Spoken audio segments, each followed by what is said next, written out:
Crouse. So congratulations on Gentlemen Broncos. Thank you very much. And also congratulations on the word bronchitis, which may be the funniest word of the 21st century. Yeah, that was a fun thing to come up with. Tell me the genesis of the word bronchitis. I mean, in the film we get it explained to us, but just tell us a little bit about that for people who haven't seen it yet. Yeah, there's a scene in the film where the Jermaine Clement character, he is putting on a workshop for how to come up with believable character names in your fantasies. And we actually kind of borrowed this theory from a friend of mine that I went to film school with. He's pretty prolific. He does these really kind of low-budge fantasy films.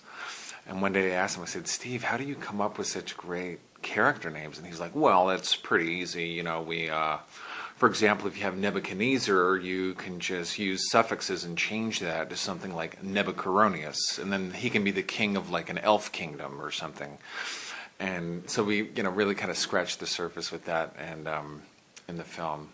But yeah, that's where bronchitis comes from. It was Bronco, but being changed to bronchitis. Yes, if you just put the suffix anus or anus on the end, so you'd be Hessanus, yeah, or something like Hessanus, that. Hessanus, yes, yeah, I like that. Now, tell me, where did you get the title Gentlemen Broncos? Because it's an unusual title. Yeah, it's funny. My mom, I grew up in a family of all boys. I'm the oldest of 6 boys, and my mom had a really weird parenting book that was made in the 50s. Called So You Want to Raise a Boy, and there's a chapter in there where the author, he's talking about the adolescent period of like 16 to 17, and he calls it the gentleman bronco phase of life. And it has very little to do with the film other than maybe the age of the main character, but I guess it's the age when, young men like to show off their physique and take their shirt off when they mow the lawn. It has very little to do with the film. Yeah, I don't think I never went through that phase. Right. Yeah. Neither did I, man. I had too much body hair at that age. Now, the film has, I think, pokes gentle fun at the sci-fi community. Is that fair to say?